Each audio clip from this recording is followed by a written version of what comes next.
Welcome to Dreamsical Designs by Danielle.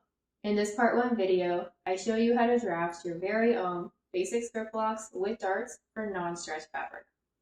This includes a front skirt block with a single dart, as well as two variations of the back skirt block, one that has a single dart and one that has two darts. Since these basic skirt blocks are for non-stretch fabric, there isn't a one-size-fits-all solution. However, these give you a good starting point from which you can make alterations to achieve that perfect fit for your body. And I show you how to solve common fitting issues in my part 2 video.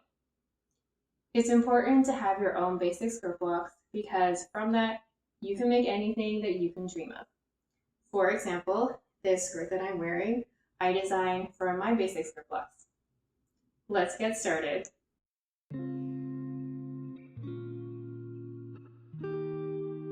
These are the tools that you need for the pattern making: a pencil with an eraser, paper scissors, a tape measure, mine has both inches and centimeters on it, a hip curve ruler, a French curve ruler, a long rectangular ruler, mine is 24 inches by 6 inches, and a large piece of paper. I'm using poster board that is 22 by 28 inches. Before we get started with the pattern making, I just wanted to talk briefly about the darts. For your front skirt block, you only need one dart. However, for your back skirt block, depending on the difference between your hip and your waist circumference, will determine whether or not you need one dart or two darts. If the difference between your hip and waist circumference is less than or equal to 5 inches, you can get away with a single back dart. If, however, the difference between your waist and your hip circumference is greater than 5 inches, then you'll need two darts. We will start with the drafting of the front skirt block with a single dart and the back skirt block with a single dart, and then I'll show you how to draft the back skirt block with two darts.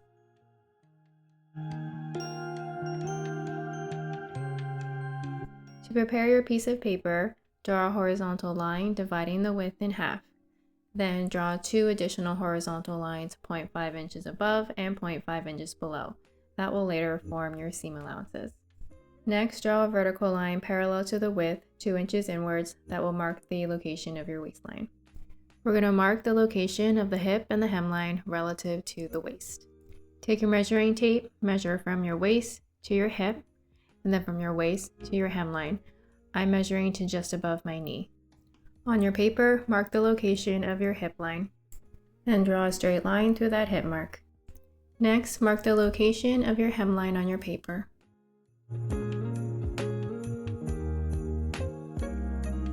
Then draw a straight line through that hem mark. Use your measuring tape to determine the circumference of your hip. Take that circumference, divide it by 4, and add ½ inch for ease. On your front skirt block, take that number and mark the location on your hip line, starting from the horizontal reference line.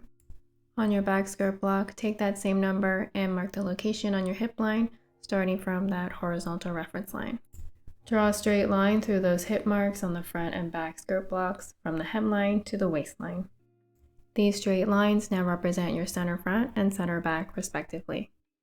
Use your tape measure to determine the circumference of your waist.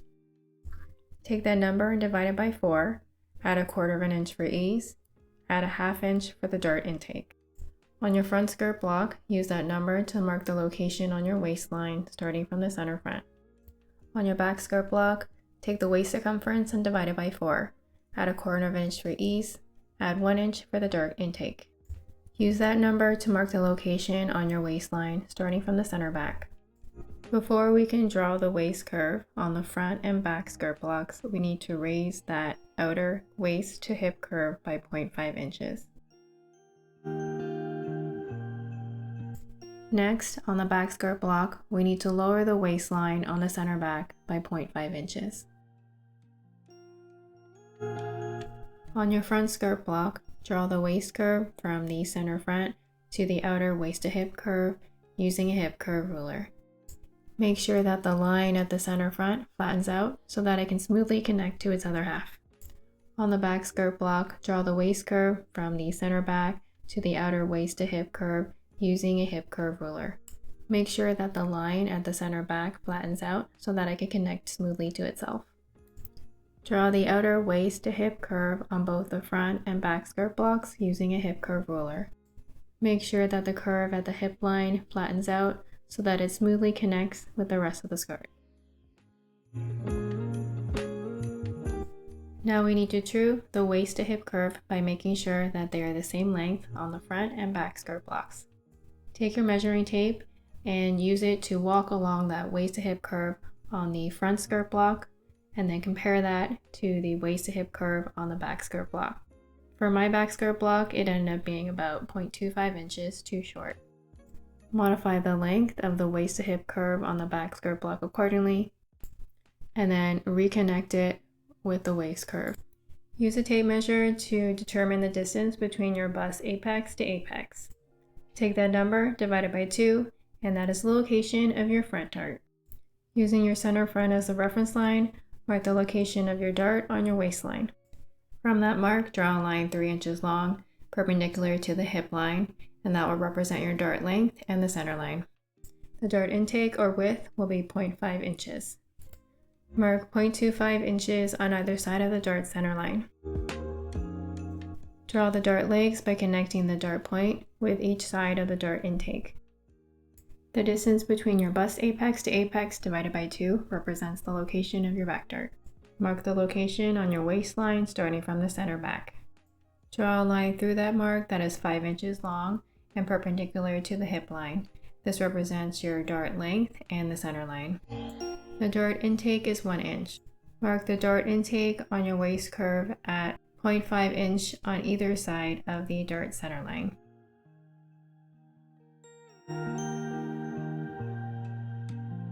Draw the dart legs by connecting the dart point to each side of the dart intake. After you draw your darts, you need to true them. But before we do that, let me show you how to use the mirroring technique. Use your tape measure to determine which dart leg is longer. Extend the shorter dart leg length to match the longer dart leg.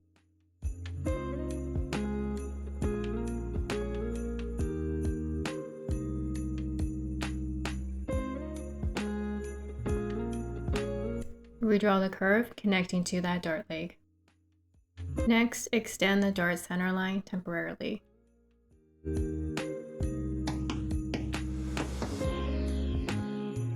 Pretend there is a mirror line up from the dart leg that we just lengthened. Use this line to mirror the curve of the line towards the dart opening.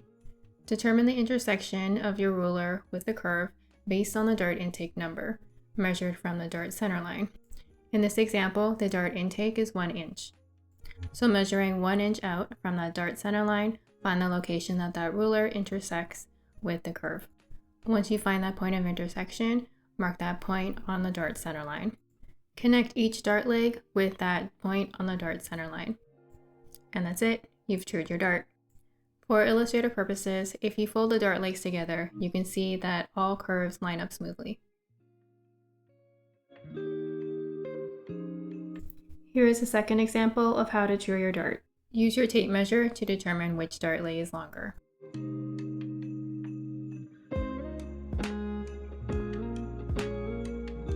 Extend the shorter dart leg length to match the longer dart leg. Redraw the curve connecting to that dart leg.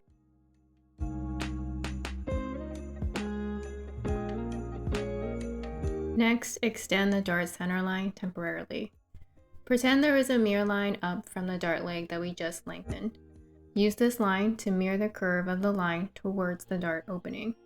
Determine the intersection of your ruler with the curve based on the dart intake number, measured from the dart center line. In this example, the dart intake is 1 inch. So measuring 1 inch out from that dart center line, find the location that that ruler intersects with the curve. Once you find that point of intersection, mark that point on the dart center line. Connect each dart leg with that point on the dart center line. And that's it, you've trued your dart. For illustrative purposes, if you fold the dart legs together, you can see that all curves line up smoothly. Now it's time to apply the mirroring technique to true our skirt block darts. Extend the dart center line temporarily. Use your tape measure to determine which dart leg is longer. Extend the shorter dart leg length to match the longer dart leg. Redraw the curve connecting to that dart leg.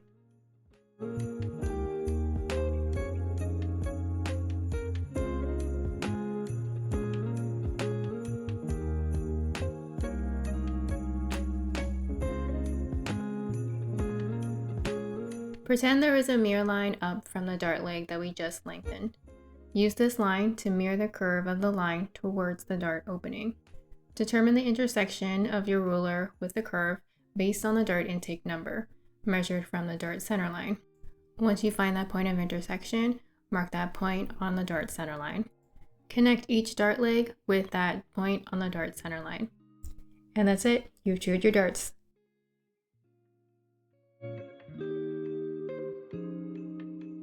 As mentioned at the beginning of the video, if the difference between your hip and your waist circumference is greater than 5 inches, you'll need 2 darts. You can follow the pattern making process for the back skirt block with a single dart to draw the hip line, hem line, and hip circumference. Take your waist circumference, divide that by 4, add 1/4 inch for ease, add 1.5 inches for the first dart, add 0.625 inches for the second dart. Mark that location on your waistline starting from the center back. Before we can draw the waist curve, we need to raise the waist to hip curve by 0.5 inches.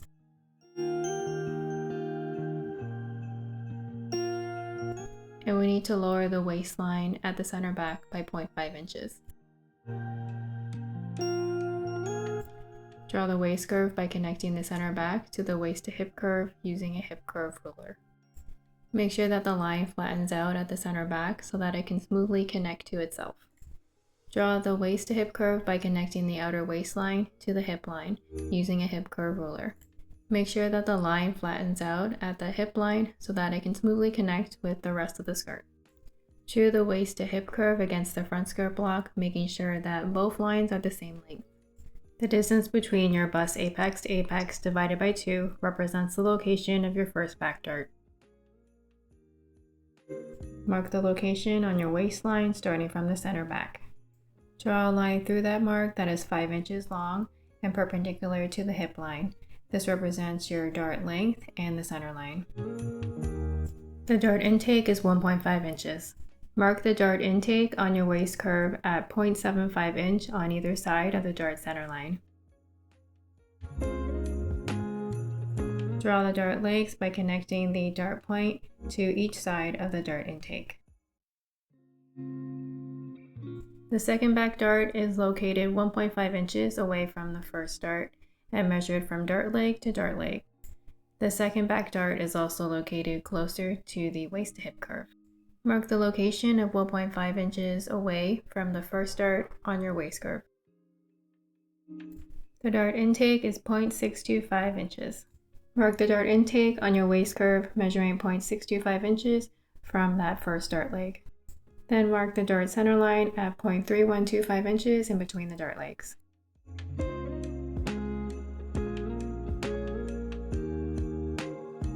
Draw a line through that mark that is 3 inches long and perpendicular to the hip line. This represents your dart length. Draw the dart legs by connecting the dart point to each side of the dart intake.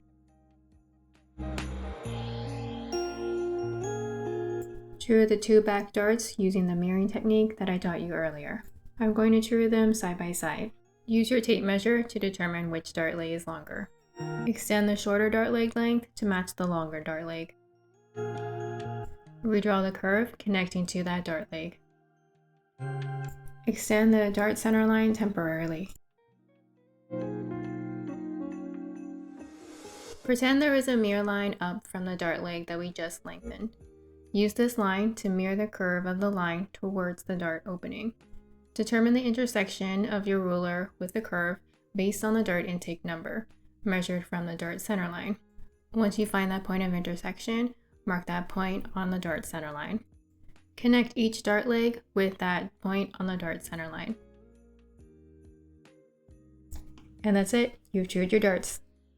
Draw the hem and seam allowances on your front and back skirt block. I'm using a hem of 1 inch and a seam allowance of 0.5 inches. Use a combination of your rectangular ruler and hip curve ruler to draw the hem and seam allowances.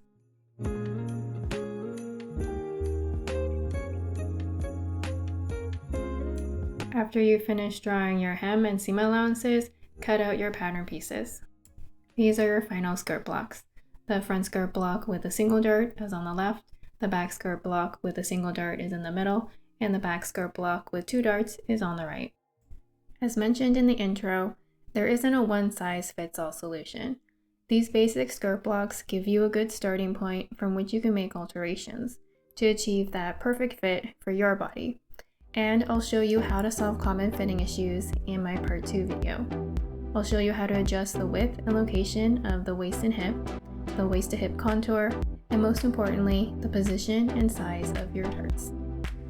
I hope you found this video helpful. See you in part 2. Happy drafting!